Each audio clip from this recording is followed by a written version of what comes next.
New Zealand அணிக்கு எதிரான முதல் ஒருநாள் போட்டியில் இந்திய வீரர் விராட் கோலி பல்வேறு சாதனைகளை புரிந்துள்ளார்.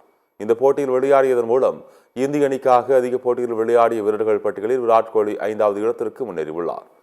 463 போட்டியில் விளையாடி முதலிடத்தில் சச்சினும், 347 போட்டிகளுடன் 2ஆம் இடத்தில் தோனி ஆகியோர் உள்ளனர். டிராவிட், அசாருதீன் ஆகியோர் 3 மற்றும் 4ஆம் இடத்தில் உள்ள நிலையில் விராட் கோலி 309 போட்டிகளில் இந்திய அணிக்காக விளையாடி 5வது இடத்தில் உள்ளார்.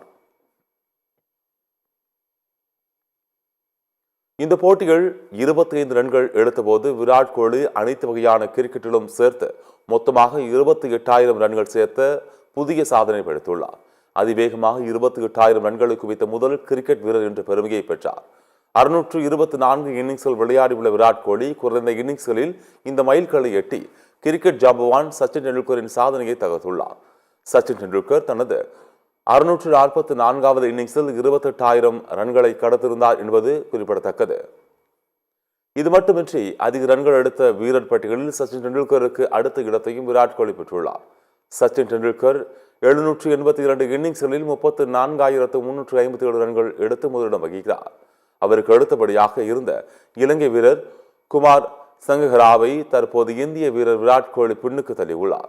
இதனால் 666 இன்னிங்ஸ்களில் 28,014 ரன்களுடன் சங்ககரா 3வது இடத்தில் உள்ளார்.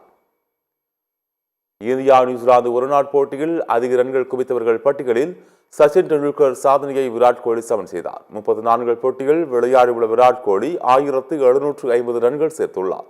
ஆனால் இதே ஸ்கோரை அடைவதற்கு சச்சினுக்கு 42 போட்டிகள் தேவைப்பட்டிருக்கின்றது. இந்த 2 இந்தியர்களை தொடர்ந்து 3ஆம் இடத்தில் நியூசிலாந்தின் ராஸ் டெய்லர், 4ஆம் இடத்தில் கேன் வில்லியம்சன், 5ஆம் இடத்தில் நாதன் ஆர்ட்ஸ்லே ஆகியோரும் உள்ளனர்.